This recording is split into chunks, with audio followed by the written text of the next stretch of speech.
गुरु परंपरा योग संस्थान में आपका स्वागत है।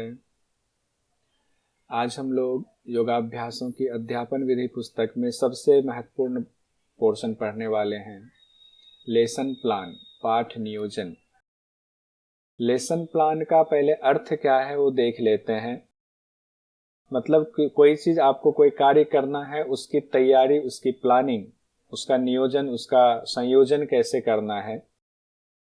जैसे कि अगर आपको 45 मिनट की क्लास लेनी है तो पहले से आपको ये तैयारी करनी होगी कि हमने जो विषय है 45 मिनट के अंदर उसको कैसे, किस हिस्से में, कितने हिस्से में क्या बोलना है, कितने हिस्से में क्या बोलना है, इसकी तैयारी करनी है।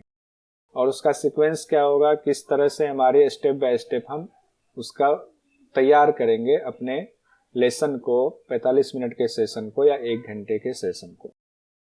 तो पढ़ाने की जो पूरी योजना होती है उसको लेसन प्लान कहते हैं, यानी प्रत्येक पाठ की योजना बनाना। अब इसकी शुरुआत कैसे करें, फिर उसके बाद क्या करें, उसके बाद क्या करें और लास्ट में क्या करें, तो पूरे समय को हम कितने भागों में बांटे, यही पाठ नियोजन है, लेसन प्लान है। लेसन प्लान के क्या लाभ हैं? इससे अध्यापक को अपने विचारों को सुदृढ़ तरीके से, संरचनात्मक तरीके से, स्ट्रक्चर्ड वे में रखने में मदद मिलती है। अध्यापक का भी आत्मविश्वास बढ़ता है कि उनकी तैयारी पहले से है, उनको ये पता होता है कि हमें कब क्या बोलना है, तो उनको मार्ग में विचलन नहीं होगी। मार्ग मतलब जो 1 घंटे का जो सेशन है, अगर उसको मार्ग माने तो उसमें विचलन नहीं होगी। हमें कब क्या बोलना, उन्होंने पूरी तैयारी की, इतने मिनट तक यहाँ बोलना है, इतने मिनट तक ये काम करवाना है, स्टेप बाय स्टेप। अध्यापन प्रक्रिया और उद्देश्यों को मन में बनाए रखने से बहुत सहायता मिलती है क्लास लेने में। आप जो विषय पढ़ाने जा रहे हैं उसका उद्देश्य क्या है ये भी आपको पता होना चाहिए, तो उस हिसाब से आपके सेंटेंस फ्रेमिंग होंगे, उस हिसाब से आपके शब्द निकलेंगे। उसमें कौन कौन से साधन का आप इस्तेमाल करेंगे, क्या आवश्यक सामग्री उसके लिए चाहिए, वो भी आप पहले से उपलब्ध करवा लेते हैं जब आप लेसन प्लान बनाते हैं। अंत समय में जब आप लेसन प्लान नहीं बनाते, अंत समय में आप ढूंढते हैं प्रोजेक्टर कहाँ है, नक्शा कहाँ है, बोर्ड कहाँ है, तो भागदौड़ और चिंता बनी रहती है, फिर वो कॉन्फिडेंस नहीं आ पाता है पढ़ाने पर। और भविष्य की योजनाओं के लिए भी मदद मिल जाती है। पाठ नियोजन के गुण, इसके उपयोग करने से कुछ समय पूर्व बनाया जाना चाहिए, जो इनमें इसकी क्वालिटी है। ये एग्जाम में क्वेश्चन पूछा जाता है, कई बार पूछा गया है कि पाठ नियोजन यानी लेसन प्लान कब बनाना चाहिए। तो उसमें टाइम फ्रेम नहीं दिया हुआ है कि आज क्लास है तो 2 घंटा पहले बनाना है या 2 दिन पहले बनाना है। जो शब्द इस्तेमाल किया गया वो ये किया गया है कि लेसन प्लान को यानी पढ़ाने से, जो आप पढ़ाने जा रहे हो उससे कुछ समय पूर्व इसे बनाया जाना चाहिए, यही शब्द इस्तेमाल किया गया है। कई बार ये पूछा गया है। पाठ योजना स्पष्ट और विस्तृत होनी चाहिए, पूरी डिटेल में आप उसको एक एक चीज लिखें अपनी पाठ योजना में। वैयक्तिक भिन्नता का विचार करके बनी होनी चाहिए, ये भी एक लाइन है जो एग्जाम में आ जाता है। पाठ नियोजन में वैयक्तिक भिन्नता का विचार करके पाठ नियोजन को बनाना चाहिए। पाठ योजना में आपके पाठ यानी कि लेसन प्लान में पाठ के उद्देश्य के बारे में लिखा होना चाहिए। क्रियाओं, अनुभवों की क्रमबद्ध जानकारी उसमें होनी चाहिए। कौन कौन से साधन का आप इस्तेमाल करने वाले हैं, रेडियो का, टीवी का, वीडियो का, प्रोजेक्टर का, वो आवश्यक सामग्री की उसमें सूची होनी चाहिए। यौगिक अभ्यास से जुड़ी क्रियाविधि का विवरण होना चाहिए। पाठ के अंत में अध्यापक द्वारा की गई टीका टिप्पणी देने का प्रावधान होना चाहिए, यानी कि लास्ट में जो कालांश, जिसको कल शब्द इस्तेमाल हो रहा था कि प्रश्नोत्तरी का कालांश होना चाहिए। जिस भी अध्यापन विधि को आप चुन रहे हैं, जो अध्यापन विधि हम लोगों ने पढ़ा हुआ है पहले, वह समय, स्थान और सामग्री की दृष्टि से कितना संभव है इसका भी ध्यान रखना चाहिए, तभी अध्यापन विधि हम सही तरीके से चुन पाएंगे। अब अध्यापक जो पढ़ाने जा रहे हैं वो जिस विधि को चुन रहे हैं उस विधि में उनका कॉन्फिडेंस है या नहीं, उसको वो रोचक तरीके से प्रस्तुत कर पाएंगे या नहीं, इसका ध्यान होना चाहिए। जिस विधि में आपकी कुशलता हो, जिस साधन का आप अच्छे से इस्तेमाल कर सकते हो, उसी विधि को चुनना चाहिए। यौगिक पाठ का तत्काल उद्देश्य की बात आ रही है। किसी यौगिक अभ्यास की प्रस्तुति और क्रियाविधि ही उसका तत्काल उद्देश्य है। सहभागी छात्रों को अभ्यास अच्छा लगे ताकि भविष्य में भी करते रहने की प्रेरणा मिले, वे इसका पूरा लाभ उठा पाए। कौन? क्योंकि हम छात्रों के लिए कर रहे हैं, तो छात्रों को वो अभ्यास, वो लेसन अच्छा लगना चाहिए, पढ़ाई का तरीका, जो साधन इस्तेमाल किया है वो अच्छा लगना चाहिए। तो भविष्य में भी तब हम उसको और इस्तेमाल करेंगे ताकि छात्रों को प्रेरणा मिले और छात्र उसका पूरा लाभ उठा पाएं। हम इसको और डिटेल में देखेंगे। उससे पहले एक क्वेश्चन देखते हैं जो कि दिसंबर 2021 में पूछा गया। पाठ योजना का निम्न में से क्या उद्देश्य है?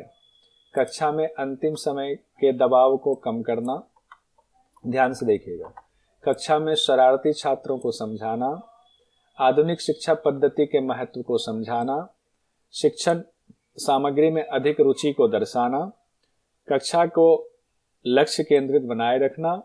इस तरह से 3 ऑप्शन इसमें से लेना है। 3 ऑप्शन सही है। 3 ऑप्शन कौन सा सही है बताइए।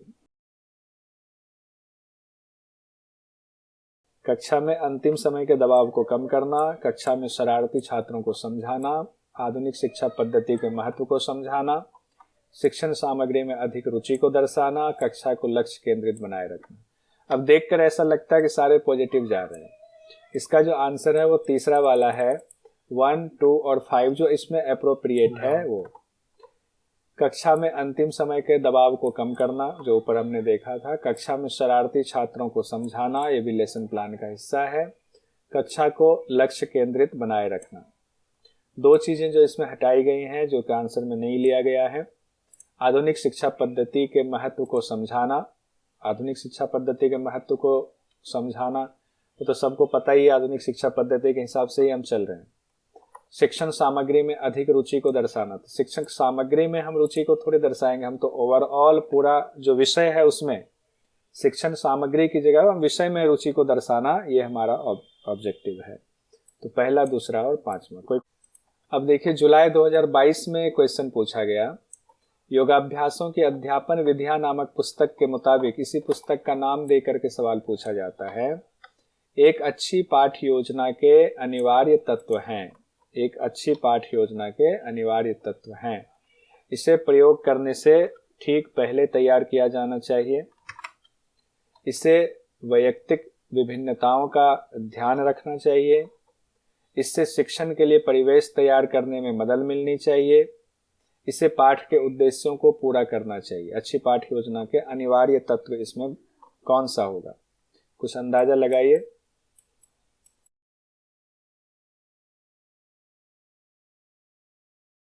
वैयक्तिक विभिन्नताओं वाला भी बोला गया था।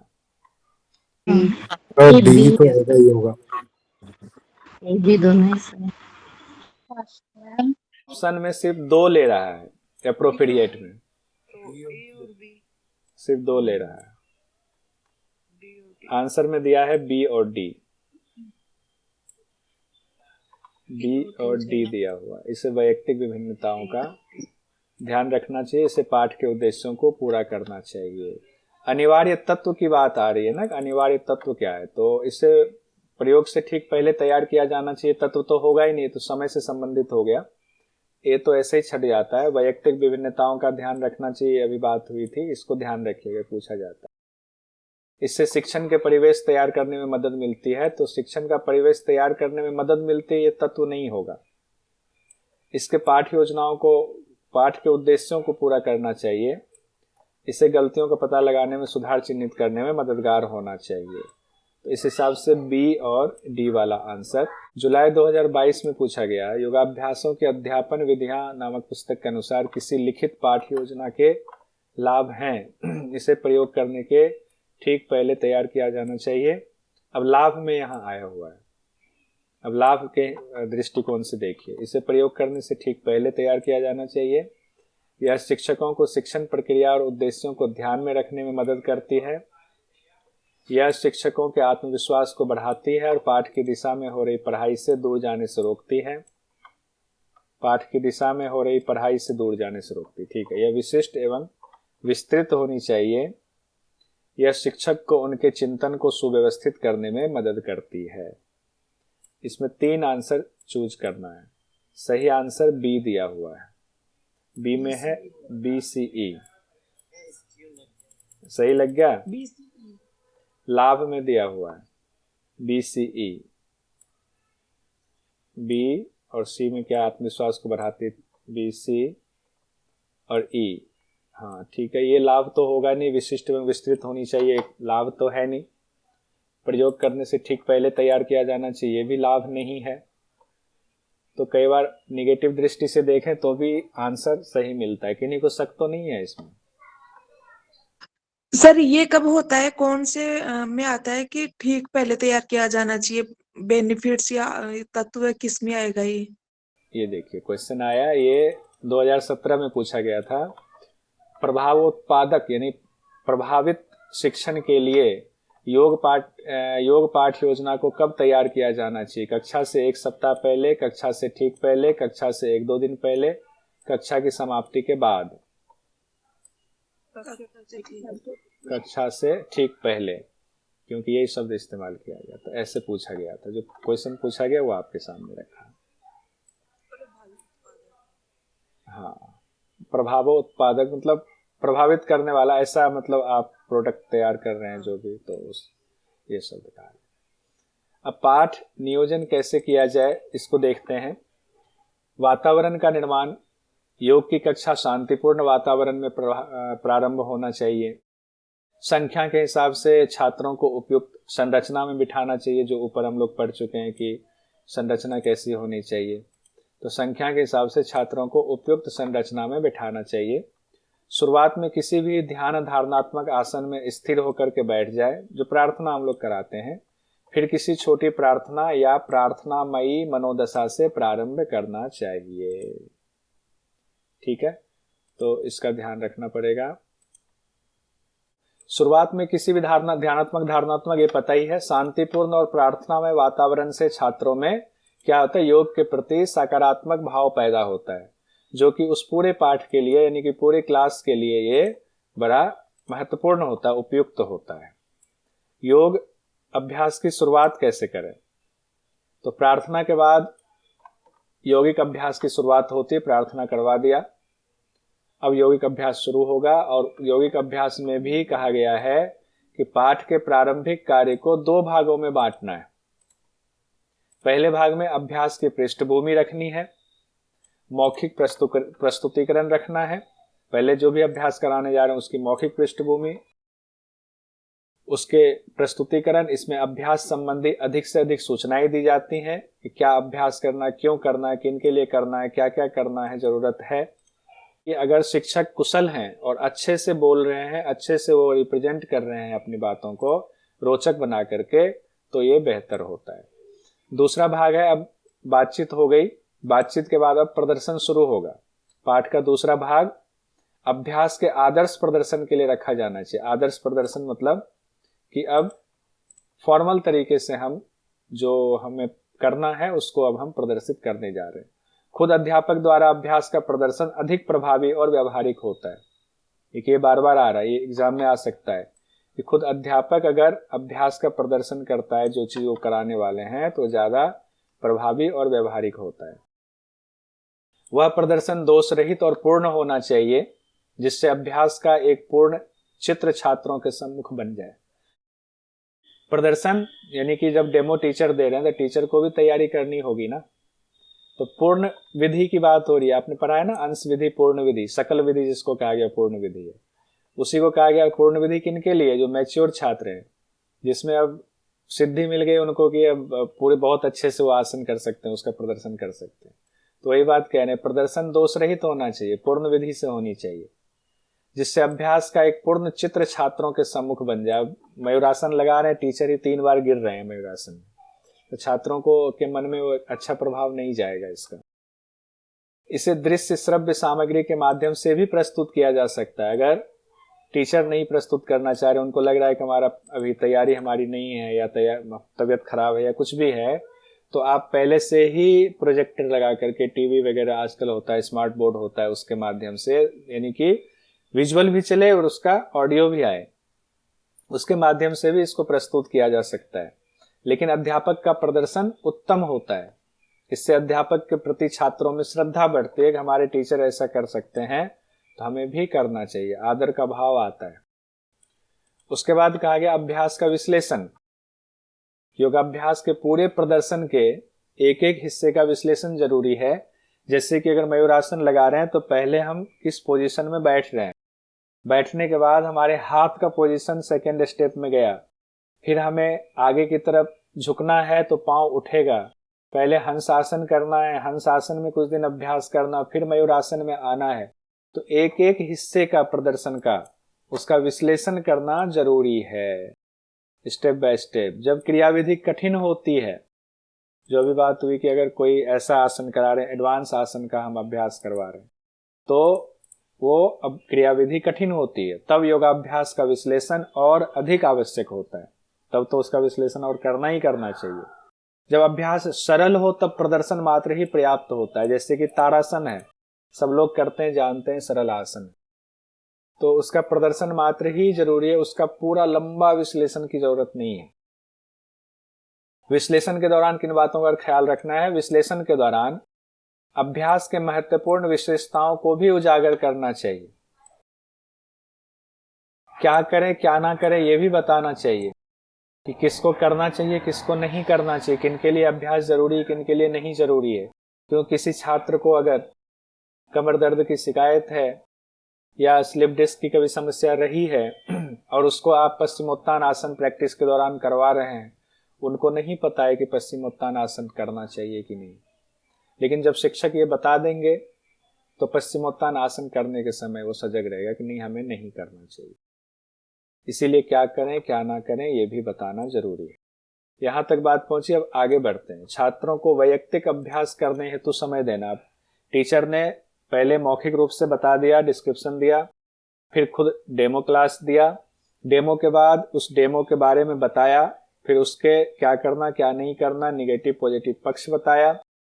अब वो कह रहे हैं कि छात्र अब प्रदर्शन करें, यानी छात्र पहले अभ्यास करें फिर प्रदर्शन करें। जब छात्र किसी अभ्यास का प्रदर्शन करेगा, उसकी क्रियाविधि को जानेगा, तब उससे खुद करने की इच्छा उत्पन्न होगी। यानी कि छात्र ने अब देख लिया है, देखने के बाद उनके अंदर इच्छा जाग गई, अब हमें करना चाहिए। अब टीचर उनको आदेश देंगे कि अब आप कुछ देर अभ्यास कर लो। अब वो अभ्यास के लिए समय दे दिया, अब वो मेहनत कर रहे हैं। जब छात्र अभ्यास कर रहे हो तो अध्यापक की जिम्मेदारी बनती है, आप सब करते हैं, जब योगा क्लास लेते होंगे, आपने समय दे दिया, वो कर रहे हैं, तो आपकी नजर रहती है सब पर। ऐसा नहीं करना है कि हमने कह दिया 5 मिनट के लिए आप सब अभ्यास करें जो बताया गया है, और उस दौरान हम फोन पर नहीं लग जाएंगे, हम किसी से बात नहीं करने लग जाएंगे, हम वहां से हट करके अपने किसी परिचित से नहीं बात करेंगे। हमारी नजर वहां रहनी चाहिए, कहाँ दिक्कत हो रही है किस छात्र को, कहाँ किसको त्रुटि हो रही है, किसमें सुधार की गुंजाइश है। कभी बीच बीच में ऐसे ही अलग अलग बताना है। ऐसा ना हो कि कोई छात्र ऐसा अभ्यास कर रहे हैं जिससे चोट लग जाए किसी को, कोई अभ्यास का तरीका जो हमने बताया कोई गलत तो नहीं कर रहा है, कर रहा है तो बीच बीच में भागते भागते उनको एक को बता रहे हैं दूसरे को बता रहे हैं, ऐसे उनका ध्यान अशुद्धियों की तरफ खींचना है, उसे सुधारने के निर्देश भी देने हैं। उसके बाद क्या करना है, जब उन सबको अलग अलग अभ्यास करने के लिए बोला, फिर समूह का अभ्यास कराएंगे। अब छात्रों को समूह में यानी एक साथ अभ्यास करने के निर्देश देंगे। अशुद्धि सुधार, उसके बाद एक साथ निर्देश दिया। एक साथ निर्देश में जब अब सब सारे छात्र एक साथ कर रहे हैं तो टीचर को देखना आसान हो जाता है, क्योंकि जब सब अलग अलग अभ्यास कर रहे थे तो सब अलग अलग सबको बता रहे थे, सिखा रहे थे। लेकिन जब एक साथ समूह में अभ्यास करेगा तब देखने में अच्छा लगेगा, तो गलतियां कोई एक दो भी करेगा तुरंत नजर में आ जाएगा।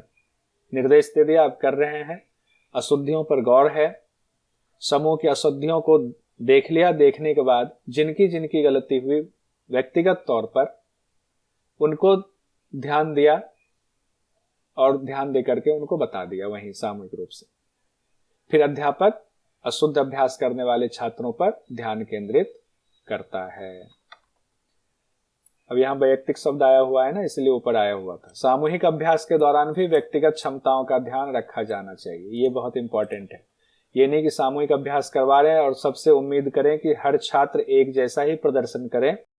तो उनको निर्देश देना है कि आप अपनी व्यक्तिगत शारीरिक क्षमताओं को ध्यान में रख करके ही अभ्यास करें। रोज रोज करेंगे बढ़ जाएगा। आज किसी की क्षमता ज्यादा है बैकवर्ड बेंडिंग फॉरवर्ड बेंडिंग की, आगे उसकी क्षमता धीरे धीरे बढ़ेगी। दूसरों की देखा देखी ना करें। अब आते हैं निर्देशन कार्य पे। स्टेप बाय स्टेप ध्यान रखिएगा क्या क्या चीजें हो रही है। वही चीजें हैं जो आप कराते हैं प्रैक्टिकल में, उसी को लिखना है, उसी को ध्यान में रखना है, तो एग्जाम की दृष्टि से महत्वपूर्ण हो जाएगा। सामूहिक अभ्यास के दौरान जब निर्देश दिए जाते हैं तब यह ध्यान रखा जाए, देखिए इंपॉर्टेंट है कि अभ्यास को क्रम से बताना चाहिए। अब ये करें, अब इसके बाद ये करें। कहने का मतलब ये है, जब सामूहिक अभ्यास आपने कहा तारासन का अभ्यास आपको करना है, तो तारासन का अभ्यास करना है तो आप क्या कहोगे कि दोनों पांव को मिला करके सम स्थिति में खड़े हो जाएं, दोनों हाथ सामने लाएं, धीरे धीरे, या तो बहुत सारे लोग कहते हैं सामने ही दोनों हाथों की उंगलियों को मिला लें। हो सकता है दो अलग अलग योग संस्थान में कराने का तरीका, या आप कह सकते हैं धीरे धीरे हाथ ऊपर ले जाएं। ऊपर ले गए, सब देख रहे हैं, निर्देशन यहाँ तक हो गया। फिर कह रहे हैं उंगलियों को आपस में फंसाएं, अब हथेली को पलट दें, अब हाथ खींचें, अब एड़ी को ऊपर उठाएं, अब पेट को अंदर खींचें, स्पाइन को सीधा रखें, अपनी क्षमता अनुसार ऊपर खींचें। तो ये जो निर्देश दिया आपने, क्रमबद्ध तरीके से निर्देश दिया। ऐसा नहीं चलो अब समूह में अभ्यास करते चलो तारासन में खड़े हो जा, नहीं, इससे रिदम बना रहे। यही तो अनुशासन है। योग हमें अनुशासन सिखाता है। इसी से तो शरीर और मन पर कंट्रोल होगा, जब हम क्रमबद्ध तरीके से खुद बताएंगे और खुद करेंगे भी। प्रदर्शन पुनरावृत्ति। अब सबको सामूहिक अभ्यास करा दिया, कुछ छात्रों के द्वारा त्रुटि भी हुई, उनमें उनको बताया जाना चाहिए, गलतियों को बता करके दोबारा ऐसा ना करने का सुझाव देना चाहिए। अब यहाँ पर एक अभ्यास बढ़ घट सकता है। अगर एडवांस आसन का है तो छात्र ये मांग कर सकते हैं कि एक बार फिर से हमें डेमो दिखाइए। तो अभ्यास पुनरावृत्ति, तो टीचर बीच में जो है एक बार खुद से भी डेमो दिखा सकते हैं दोबारा, या किसी छात्र को करवा करके डेमो किसी छात्र से दिखवाए। उसके बाद अगर समय है कक्षा का आपके पास ज्यादा, तो आपने करेक्शन के बाद डेमो फिर से दिखाया, फिर से अभ्यास की पुनरावृत्ति करा सकते हैं। ये स्टेप किसी किसी क्लास में कट बढ़ सकता है। अब त्रुटि बताने और उसे सुधारने के सुझाव के बाद फिर से समूह क्रिया को दोहराना चाहिए, तो पता चले कि अब जो कमी हुई थी अब वो कमी नहीं हो रही।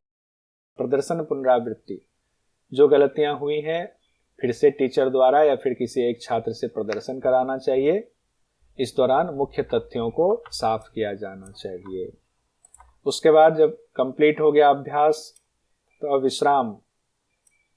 विश्राम अवधि बहुत जरूरी है। सामूहिक अभ्यास समाप्त होने पर छात्रों को शवासन में, मकरासन में, जो भी शिथिलात्मक आसन है उसमें विश्राम करने को कहा जाना चाहिए। सब कराते हैं।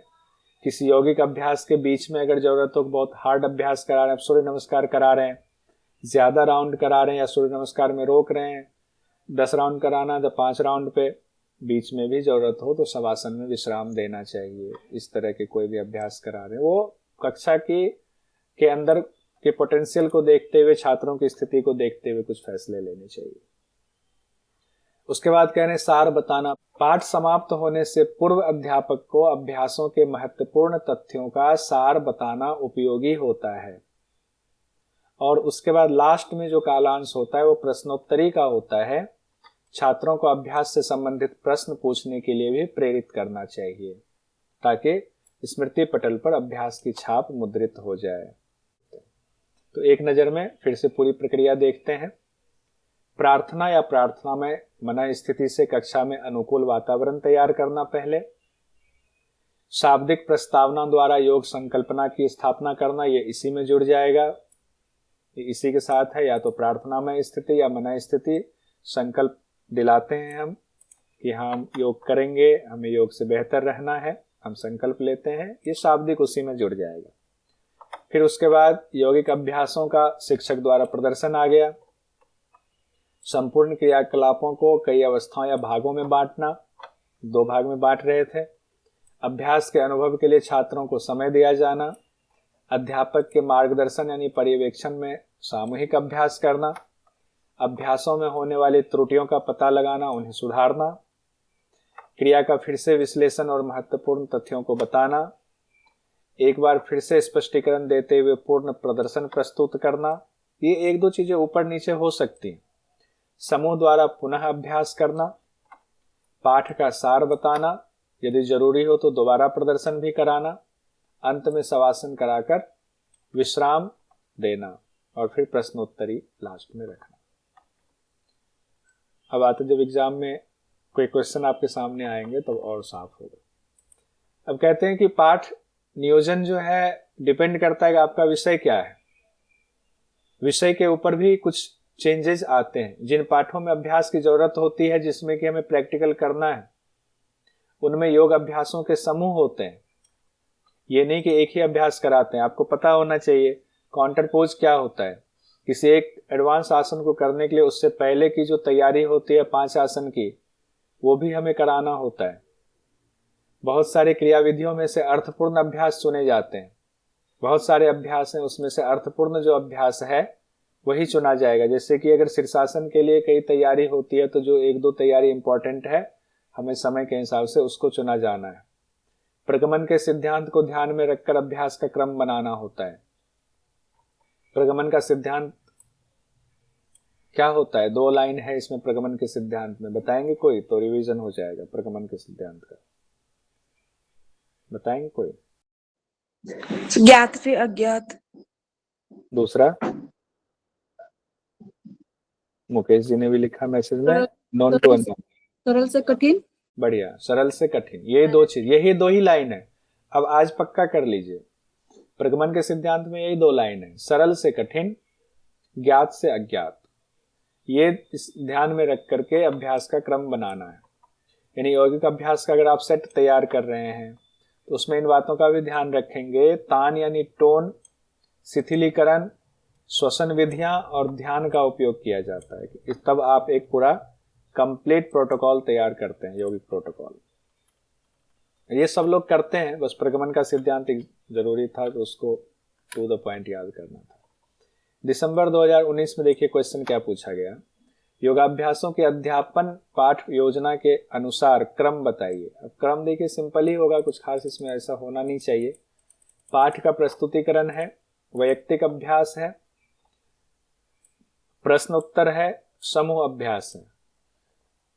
4 दिया हुआ है तो सबसे पहले क्या होगा? पाठ को प्रस्तुतिकरण ही सबसे पहला होगा। फिर उसके बाद आपने वैयक्तिक अभ्यास का समय दिया, फिर आप समूह अभ्यास पे गए, फिर प्रश्न उत्तर हुआ। ये सीक्वेंस ही सही है? बाकी आपको कोई आपत्ति है तो बताइए कि ये सीक्वेंस नहीं, ये सीक्वेंस मुझे सही नहीं लग रहा है। 1 2 4 3 होगा ना? हाँ, 1 2 4 3 बिल्कुल सही। बाकी लोग बताइए। अनीता जी? सही है, 1 2 4 3 4 3 आप लोग 1 2 4 1 2 4 3 1 2 4 3 ठीक है। 1 2 4 डी वाला। देखिए दिसंबर 2021 में सवाल आया, योगाभ्यासों की अध्यापन विधियां पुस्तक के अनुसार योगाभ्यास कक्षा के निम्नांकित चरणों को कक्षा के प्रारंभ से समाप्ति के क्रम में सुव्यवस्थित करें। बैठने की व्यवस्था, फर्स्ट होगा 5 और 1 लास्ट में। व्यक्तिगत अभ्यास, समूह अभ्यास, 5 3 4 प्रारंभ से लास्ट समाप्ति के क्रम में सुव्यवस्थित करें, मतलब क्रम से ही है ना। तो पहले बैठने की व्यवस्था, आपने बिल्कुल ठीक कहा, बैठने की व्यवस्था पहले होगी, फिर वैयक्तिक अभ्यास होगा, फिर समूह अभ्यास होगा, फिर विश्राम होगा, फिर प्रश्नोत्तरी होगा। हाँ, तो हो गया 5 3 2 5 3 2 4 1 5 3 2 4 1। तो पहला वाला ऑप्शन है 5 3 2 4 1, पहला ऑप्शन सही है। आगे देखते हैं क्या है। अब कुछ सवाल ऐसे जनरल है, ये तो सवाल ये थे जो पूछे गए थे। योगाभ्यासों के अध्यापन विधि पुस्तक के मुताबिक यौगिक अभ्यास की शुरुआत कैसे करें? यौगिक अभ्यास की शुरुआत कैसे करें बताइए? प्रार्थना से करना, ठीक है। योग अभ्यास के लिए वातावरण कैसा होना चाहिए? शांतिपूर्ण माहौल जरूरी है, किसी भी वातावरण में कर सकते हैं, माहौल का कुछ खास असर नहीं है, इनमें से कोई नहीं। शांतिपूर्ण माहौल जरूरी है। अरे ये क्या हो गया?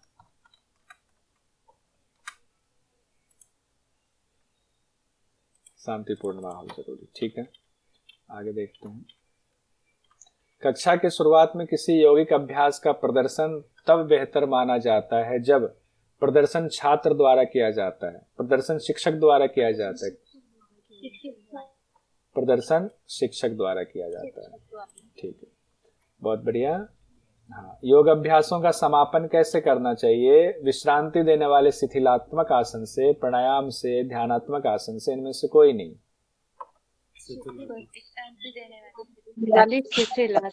फर्स्ट हाँ, पहला वाला शिथिलात्मक आसन से। ठीक है, ठीक है। ऑप्शन 1। ऑप्शन 1। अब है पाठ नियोजन जैसे तैयार करना है। मान लीजिए ध्यान का पाठ नियोजन तैयार करना। अभी तक तो आपने पढ़ा, इंपॉर्टेंट चीज देखा, अब कैसे तैयार करना है तो उसके लिए भी कुछ देखते हैं। इससे क्वेश्चन आता है, बहुत इंपॉर्टेंट है। देखिए, इसमें ध्यान से संबंधित बहुत सारे इंपॉर्टेंट चीजें हो सकता है पहले आपने ना पढ़ी हो तो दोबारा इसको पढ़िए, ना पढ़ी हो तो पहली बार पढ़िए, पहले पढ़ा हुआ है तो रिवीजन के तौर पर दोबारा पढ़िए ताकि याद रहे।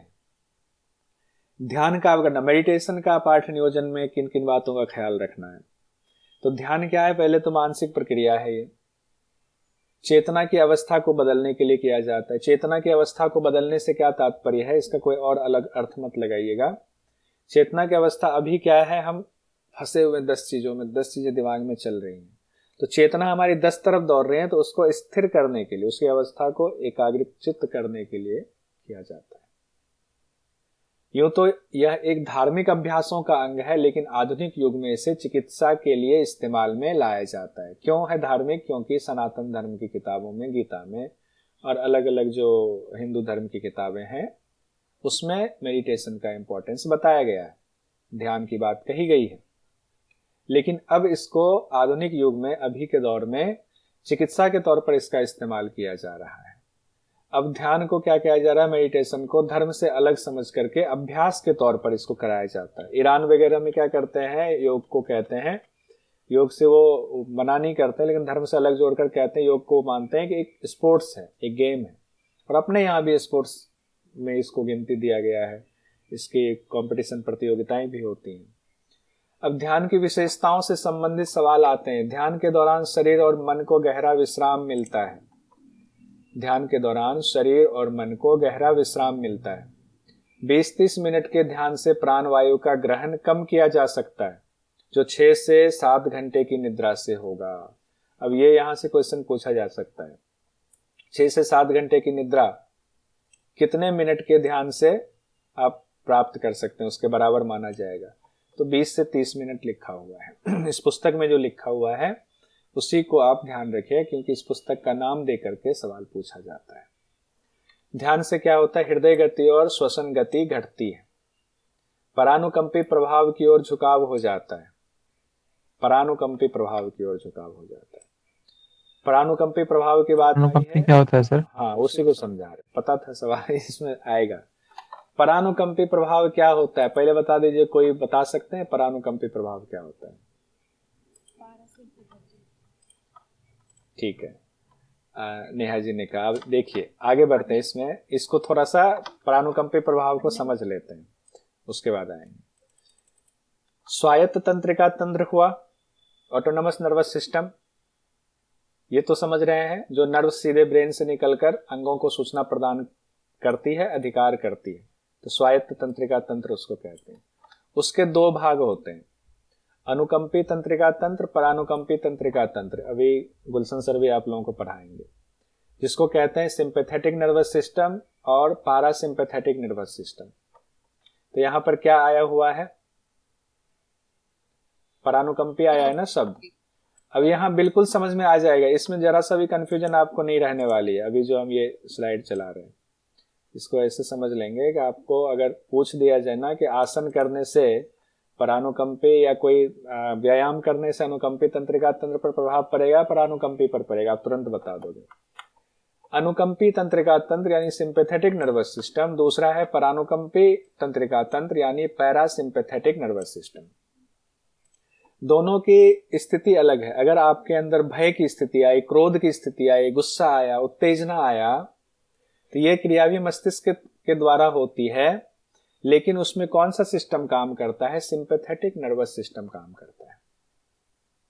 कौन सा काम करता है? भय, क्रोध, उत्तेजना आदि में भागना है कि रुकना है, क्या करना है, डिसीजन लेना है, तुरंत डिसीजन लेना है, टू द पॉइंट लेना है, क्विक डिसीजन लेना है। ये किस नर्वस सिस्टम से संबंधित है? बोलिए तो समझ में आएगा। बोलिए कौन से नर्वस सिस्टम से संबंधित है? सिंपैथेटिक। उसको हिंदी में कहते हैं क्या? अनुकंपी। अनुकंपी। यानी कि अनुकंपी तंत्रिका तंत्र में, सिंपैथेटिक नर्वस सिस्टम में एक्शन हो रहा है, एक्शन। और इसमें देखिए शारीरिक तौर पर भी बदलाव हो रहा है। हाँ, फाइट एंड फ्लाइट की स्थिति होती है मुकेश जी, बहुत बढ़िया, फाइट एंड फ्लाइट। आंख की पुतलियां फैल जाती हैं। जब ऐसी स्थिति आती है तो वैज्ञानिकों ने पता लगाया है, हम आप तो उस समय गुस्से में होते हैं तो पुतलियां थोड़ी देखेंगे। रिसर्च किया गया, पता चला कि जब ऐसी स्थिति होती है, एक्शन वाला होता है ना, आंख की पुतलियां फैल जाती हार्ट बीट को बढ़ावा मिलता है। हार्ट बीट क्या होता है? फास्ट हो जाता है, तेज चलने लगता है। उसके बाद कहते हैं कार्य, भय क्रोध में श्वास की गति बढ़ जाती है। हार्ट बीट ही नहीं बढ़ता है, ब्रीदिंग भी बढ़ जाता है। ये किसमें हुआ? सिंपैथेटिक नर्वस सिस्टम में ये क्रियाएं आ जाती हैं। अब पैरासिम्पैथेटिक नर्वस सिस्टम में क्या होता है? यानी परानुकंपी तंत्रिका तंत्र वाले में शांति और स्थिरता से संबंधित है। यानी कि जब आप शांत विश्राम की स्थिति में है, बिल्कुल शांत चित्त है, प्रसन्न चित्त है, तो आप ये सोचिए कि उस दौरान आपका पैरासिम्पैथेटिक नर्वस सिस्टम एक्टिव है, वो डोमिनेट कर रहा है। ये बहुत इंपॉर्टेंट है, इसको जानना जरूरी था। कौन कर रहा है? पैरासिम्पैथेटिक नर्वस सिस्टम डोमिनेट कर रहा है उस दौरान। इसमें क्या था? फाइट फ्लाइट यानी एक्शन। इसमें लिख ही देते हैं, फाइट और फ्लाइट, फाइट फ्लाइट। और इसमें क्या है? स्टेबिलिटी है, विश्राम की स्थिति है। आंख की पुतलियां इसमें सिकुड़ती हैं, ये भी ध्यान रखिएगा। एक में आंख की पुतलियां फैलती हैं, दूसरी स्थिति में आंख की पुतलियां सिकुड़ती हैं। हार्ट बीट को कम करता है ये कौन सा सिस्टम हार्ट बीट को कम करता है? जिम्मेदार है पैरासिम्पैथेटिक, और हार्ट बीट बढ़ाने के लिए सिंपैथेटिक।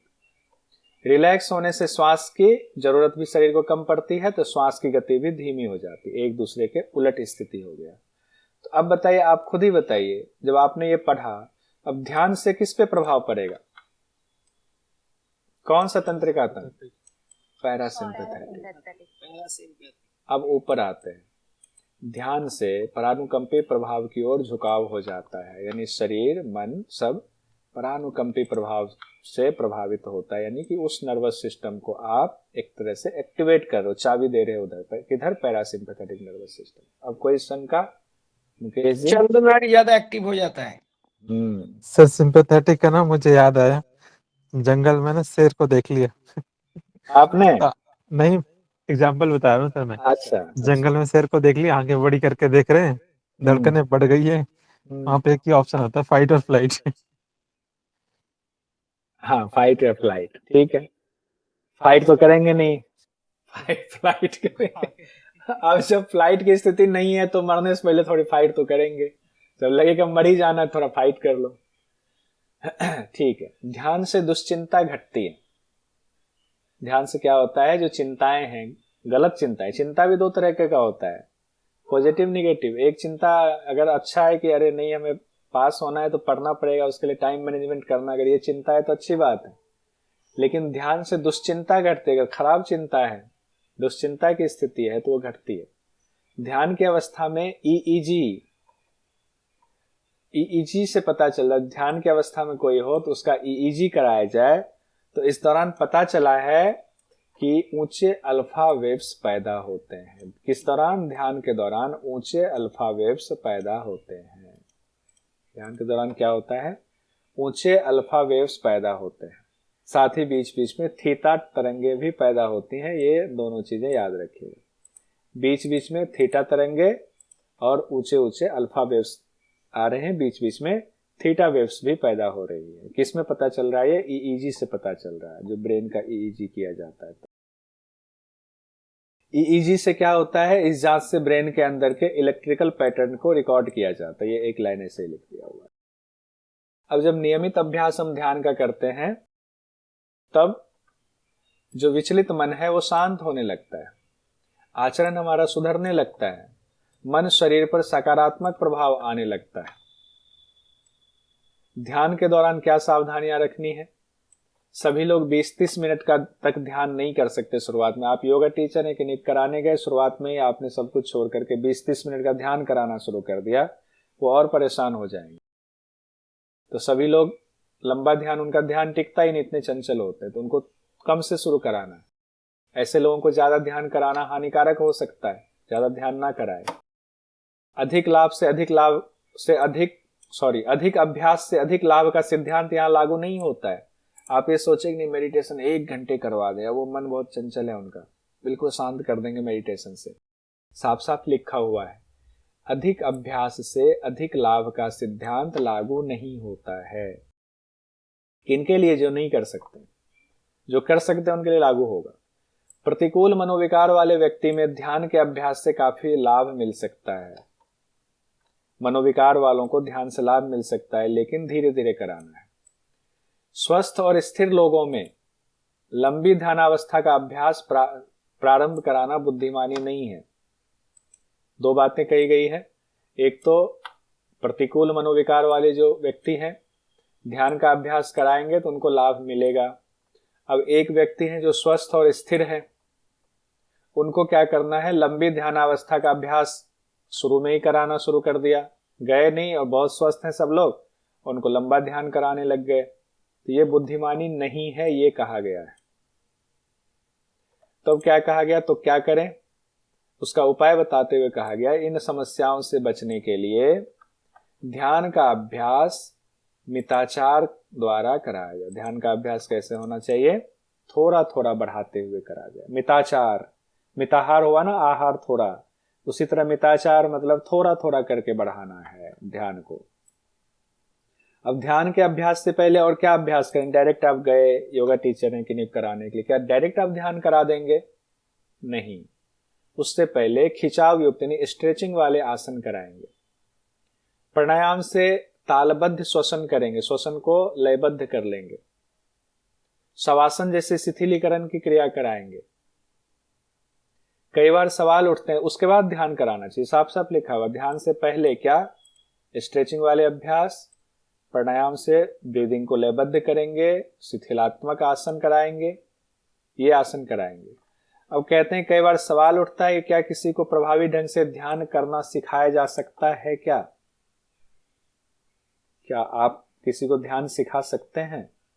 तो दरअसल कम समय तक टिकने वाली ध्यान का भाव कई बातों पर निर्भर करता है, जैसे कि साधक की स्थिति क्या है, कहीं उसकी किसी से लड़ाई तो नहीं हुई है, बीमार तो नहीं है, कितने साल से योग कर रहे हैं वो, वातावरण कैसा है जहां पर आप योग का अभ्यास कर रहे हैं, या जहां पर वो रहते हैं जिस एनवायरनमेंट में, उसका क्या है, ध्यान के क्या क्या साधन का आप इस्तेमाल कर रहे हैं वहां पर, कोई म्यूजिक वगैरह चला रहे हैं, कोई ऐसा उनको माहौल दे रहे हैं ध्यान के लिए, साधन में क्या दे रहे हैं, इस पे डिपेंड करता है किसी को आप प्रभावी ढंग से ध्यान सिखा पा रहे हैं नहीं। कई बार मैं ध्यान कराता हूँ, जो क्लासेस लेने जाता हूँ, तो ध्यान के बीच में ही बच्चे आ जाते थे, क्योंकि स्कूल जाते थे तो वो आ गए बीच में ही मिलने के लिए, प्रणाम करने के लिए, और उस टाइम पे ध्यान में, तो ध्यान से बीच में टूटते थे, फिर ध्यान में आते थे। तो अब मैंने नियम निकाला, देखा कि बच्चे कितने बजे आते हैं, तो बच्चे 7 बजे आते हैं। तो मैंने सोचा या तो 7 बजे मिलने के बाद जब बच्चे चले जाएंगे तब ध्यान कराएंगे। तो अब जब बीच में ध्यान टूटेगा तो ध्यान फलदायी नहीं होगा। तो आपको इन सारी बातों का योगा टीचर के तौर पर ध्यान रखना है। ध्यान को सिखाने की और विधि में क्या कहा गया है? ध्यान सिखाने के लिए मधुर स्वर का इस्तेमाल करना चाहिए। Shivani madam, BK Shivani madam, ध्यान है नाम बीके शिवानी मैडम, कितनी मधुर आवाज है उनकी, तो उनकी तरह बनने की कोशिश कीजिए, बिल्कुल मधुर आवाज, मधुर स्वर का इस्तेमाल करना चाहिए। साथ ही सरल क्रिया विधि से ध्यान के लिए शांत वातावरण बनाने में मदद मिलती है। तो सरल क्रियाविधि भी जब शुरुआत में कर देंगे तब ध्यान के लिए वातावरण बनेगा। जिसको आप करा रहे हैं उनकी मनोदशा को देखते हुए व्यक्तिगत क्षमता अनुसार ही उनको कितनी देर अभ्यास कराना है, ये समय निर्धारित करना है। कि वो बहुत तेजी में है, बहुत चंचल है मन उनका, एक ही दिन में कहा नहीं बहुत चंचल मन है, आज ही इनको करा के ठीक करा देंगे, नहीं, वो ज्यादा देर कर ही नहीं पाएंगे और परेशान हो जाएंगे। तो उनको समय का निर्धारण उनकी व्यक्तिगत क्षमता स्थिति को देखते हुए करनी है। इसीलिए उचित यही है कि ध्यान को यौगिक अभ्यासों के साथ कराना चाहिए, ना कि अलग से ध्यान की कक्षा होनी चाहिए। बहुत सारे लोग ध्यान की कक्षा अलग से करते हैं ना, उसके लिए तो पहले एलिजिबिलिटी होनी चाहिए कि जो लोग ध्यान की कक्षा सिर्फ ध्यान की करनी चाहते हैं उनका बैकग्राउंड क्या है, क्या एलिजिबिलिटी है, पहले से अभ्यास है बहुत अच्छा, या वो खुद करके आए हुए हैं तब सिर्फ ध्यान करना है। इसलिए यहाँ ये सावधानी दी गई है कि ध्यान को यौगिक अभ्यासों के साथ कराना चाहिए, ना कि अलग से ध्यान की कक्षा हो, ताकि ध्यान अधिक प्रभावी और कम हानिकारक हो। ध्यान का प्रभाव लाना है तो यौगिक अभ्यास जो ऊपर बताया गया, स्ट्रेचिंग कराना है, प्राणायाम कराना है और शिथिलात्मक आसन कराना है, फिर प्राणायाम पर, फिर ध्यान पर जाना है। ध्यान रहे कि यौगिक अभ्यासों में ध्यान का स्थान बाकी अभ्यासों से अधिक ऊंचा होना चाहिए। एक नई बात कही जा रही है, यौगिक अभ्यासों में जब ध्यान करा रहे, मेडिटेशन करा रहे हैं, तो उसका स्थान बाकी अभ्यासों से अधिक ऊंचा होना चाहिए। ये तो सभी यौगिक अभ्यास एक दूसरे के अनुपूरक है। यहाँ अधिक ऊंचा होना चाहिए इसका मतलब ये नहीं है कि वो जिस आसन में बैठे हैं आसन ऊंचा कर देंगे, इंपॉर्टेंस ज्यादा होना चाहिए, ये कह रहे हैं। बाकी अभ्यासों से अधिक ऊंचा स्थान ध्यान का, ध्यान वैसे भी आसन के बाद आता है, तो बाकी अभ्यास प्राणायाम के भी बाद आता है, प्राणायाम से ज्यादा इंपॉर्टेंस यहाँ हुआ उसका। वैसे तो कोई एक अभ्यास एक दूसरे से अलग नहीं है, एक दूसरे का कॉम्प्लीमेंट्री है, अनुपूरक है। हर यौगिक अभ्यास से फायदा या लाभ मिलता ही मिलता है। सबका योगदान शरीर को, मन को ठीक करने में है, किसी का कम किसी का ज्यादा है, लेकिन ध्यान का स्थान ज्यादा है। स्थिर सुखद सिर, ग्रीवा एवं रीढ़ को सीधा रखना है। क्या करना, स्थिरता होनी चाहिए, शरीर में हिल डुल रहे नहीं, सुखद स्थिति में बैठे। कोई पद्मासन नहीं लगा सकता, उनको आपने पद्मासन लगवा दिया, ठीक नहीं है। सिर को, गर्दन को, रीढ़ की हड्डी को सीधा रखना है। फिर नियमित लयबद्ध श्वसन करना है, ये ध्यान में सहायक होता है। यहां तक आज हम लोग रखेंगे। कल अध्यापक द्वारा स्वमूल्यांकन इसको देखेंगे, फिर इसके बाद अध्यापक भी तो पढ़ाता है स्वमूल्यांकन, उनको भी तो करना चाहिए। आप लोग पढ़ाते होंगे, जरूर करते होंगे स्वमूल्यांकन। फिर उसके बाद कुछ क्वेश्चन करेंगे, फिर आगे का हम लोग देखेंगे। इसमें क्या है, हाँ, पाठ नियोजन का फिर प्रैक्टिकल हम लोग करेंगे। वो आपको पाठ नियोजन कैसे बनाना है वो कल ही हो जाएगा। पाठ नियोजन का प्रैक्टिकल, जैसे आपको कहा जाए कि आप पाठ नियोजन बनाकर लाएं, तो उसका ये 8 लेवल उसका होता है। एग्जाम में पूछा जाता है, पहला लेवल क्या है, दूसरा लेवल क्या है, तीसरा लेवल क्या है, ये हम लोग पढ़ेंगे।